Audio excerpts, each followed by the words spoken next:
Professionals कैसे हैं आप लोग? उम्मीद करता हूँ आप सब खैरियत से होंगे।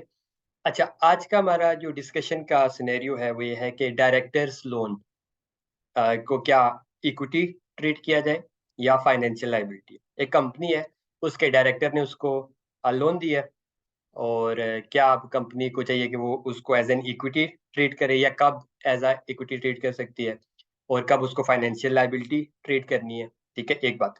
हाँ, ये बात तो तय है कि यार डायरेक्टर्स की तरफ से लोन है कंपनी को, तो वो रिलेटेड पार्टीज हैं, तो IS 24 के मुताबिक रिलेटेड पार्टी का डिस्क्लोजर तो आना ही आना है। ठीक है, अब इसकी अकाउंटिंग ट्रीटमेंट कैसे की जाए? इंडस्ट्री में इसमें बहुत ज्यादा सिनेरियोज चल रहे थे। जहरी बात है, अगर इसको एज एन इक्विटी ट्रीट करना है तो फेस वैल्यू पे रिकॉर्ड करना है पहले दिन, और अगर इसको as a financial liability treat किया जाएगा तो इसको अपनी फेयर वैल्यू पे रिकॉर्ड किया जाएगा। Fair value can be different from the face value of that loan. ठीक है, ये कैसे है ये मैं आपको बता दूं।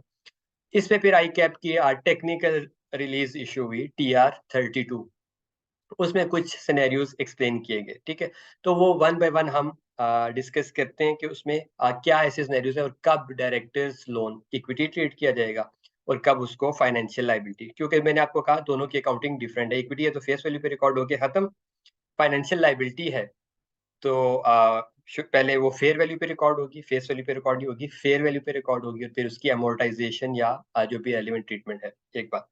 हाँ, एक सिनेरियो अलग से मैं आपको डिस्कस करता हूँ कि किसी भी पेरेंट कंपनी की तरफ से या डायरेक्टर की तरफ से आपको लोन मिला है और वो लोन आपको सस्ता मिला है या इंटरेस्ट नहीं है, इंटरेस्ट है ही नहीं या कम है इंटरेस्ट। ठीक है, तो वो जो डिफरेंशियल एलिमेंट है वो हमेशा इक्विटी ट्रीट करना है। उसको कभी भी आपने इनकम या होते हैं ना, कोई चीज सस्ती मिल जाए तो आप उसको इनकम ट्रीट करते हैं, उसको इनकम नहीं बल्कि वो शेयर होल्डर की तरफ से है या पेरेंट कंपनी की तरफ से या डायरेक्टर की तरफ से, तो उसको तो हमने पर्टिकुलरली इक्विटी ट्रीट करना है।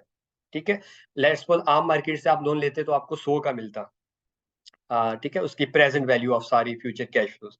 अभी आपको 80 का पड़ा है तो 20 का जो डिफरेंशियल है वो हमेशा इक्विटी ट्रीट किया जाएगा। ये तो एक कॉमन सी बात है।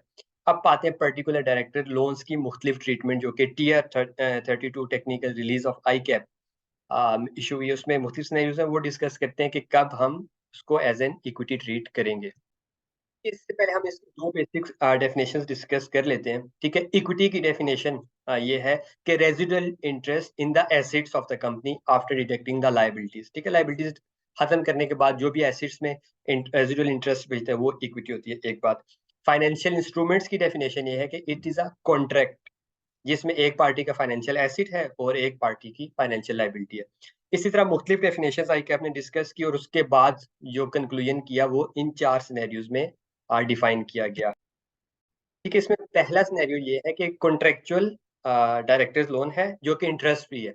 ठीक है, उसमें एक टर्म बता दी गई है कि यार इतने अरसे का आपका लोन है और वो लेकिन है इंटरेस्ट फ्री, तो इसकी ट्रीटमेंट मैंने एक्सप्लेन की कि बिल्कुल ये फाइनेंशियल लायबिलिटी ही ट्रीट किया जाएगा, इसको इक्विटी ट्रीट नहीं करना। ठीक है, present value of future cash flows की पे हम ट्रीट करेंगे और डिफरेंशियल को एज एन इक्विटी ट्रीट करेंगे। ठीक है, बाकी जो लोन है उसकी टर्म्स डिफाइन है लेकिन इंटरेस्ट नहीं है, तो बस जो इंटरेस्ट की आपको बचत हो रही है सेविंग वो इक्विटी ट्रीट करेंगे, बाकी उसको स्टिल लोन को फाइनेंशियल लायबिलिटी ही ट्रीट करना है। पहला सिनेरियो।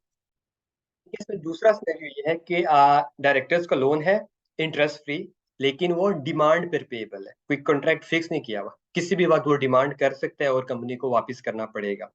तो वही बात है कि कोई भी loan to an entity that is repayable on demand, demand पर पे करना हो तो वो फाइनेंशियल लायबिलिटी ही है, वो इक्विटी नहीं है। ठीक है, किसी भी वक्त पे करना पड़ सकता है, तो स्टैंडर्ड यही कहा है कि इस पे आपने इसको प्रेजेंट वैल्यू नहीं करना। प्रेजेंट वैल्यू वो होता है ना कॉन्ट्रेक्चुअल कैश फ्लो, उसके हमें पता है यार 10 साल बाद देना है, उसकी प्रेजेंट वैल्यू करके लायबिलिटी रिकॉर्ड करेंगे। ठीक है, जैसे ऊपर वाले सिनेरियो में हमने डिस्कस किया, और डिफरेंशियल को हम इक्विटी ट्रीट करेंगे।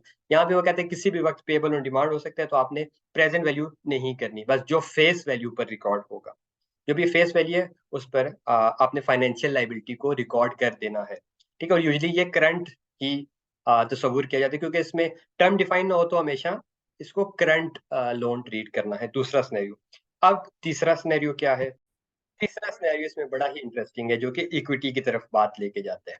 ठीक है, डायरेक्टर ने कंपनी को लोन दिया और ये कहा कि कंपनी की मर्जी पे है, at the discretion of the entity, कि जब एंटिटी वापस देना चाहे तो वापस कर दे। ठीक है, कोई टर्म भी फिक्स नहीं है और वो भी डिमांड नहीं कर सकता। उसने लोन दिया कि जब कंपनी वापस करना चाहेगी तब, तो हाँ, इसको हम इक्विटी ट्रीट करेंगे। क्यों भला? क्योंकि इस पे ये लाइबिलिटी का टेस्ट मीट नहीं करता, ठीक है, फाइनेंशियल लाइबिलिटी का टेस्ट पास नहीं करता, क्योंकि एंटिटी की मर्जी पे जब मर्जी वो दे, साल बाद दे, 2 साल बाद, 10 साल बाद, 15 साल बाद, ठीक है। तो ये इक्विटी नहीं है, इसको इक्विटी ट्रेड करना है, फाइनेंशियल लाइबिलिटी ट्रेड नहीं करना, ठीक है, इस पर्टिकुलर सिनेरियो को। ये उसकी इक्विटी है। सवाल ये है कि अब फ्यूचर में अगर कंपनी इसको वापस कर दे, क्योंकि कंपनी की मर्जी, हो सकता है अगले साल वापस कर दे, तो वो कहते हैं जब भी आप इसको वापस करेंगे ना, तो इक्विटी को आप डेबिट कर देंगे बस, क्योंकि फाइनेंशियल लायबिलिटी तो ट्रीट नहीं किया, तो इक्विटी में इसको रिकॉर्ड किया, और जब इक्विटी वापस करेंगे तो इक्विटी डेबिट हो जाएगी, सिंपल, तीसरा सिनेरियो। अब इसमें चौथा सिनेरियो क्या है? ठीक है, इसमें चौथा जो टेक्निकल रीज में सिनेरियो बताया गया है वो ये है कि डायरेक्टर ने लोन दिया, लेकिन उसमें कोई कॉन्ट्रेक्चुअल कुछ भी पता नहीं है, ठीक है, विदाउट एनी कॉन्ट्रैक्ट। तो इस पे रिलीज, टेक्निकल रिलीज में ये कहा गया है कि पहले कंपनी ये देखे इम्प्लाइड, कोई इम्प्लाइड मीनिंग तो नहीं है, कोई इम्प्लाइड कॉन्ट्रैक्ट तो नहीं है, क्योंकि रिटर्न या कॉन्ट्रेक्चुअल कॉन्ट्रैक्ट तो आपने नहीं किया, तो क्या कोई इम्प्लाइड मीनिंग है इसका?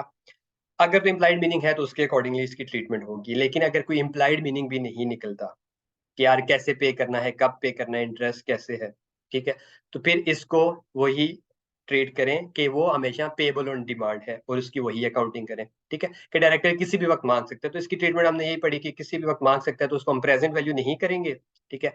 जब प्रेजेंट वैल्यू नहीं करेंगे तो फेस वैल्यू पर उसको फाइनेंशियल लाइबिलिटी रिकॉर्ड करेंगे, फेस वैल्यू के ऊपर, ठीक है।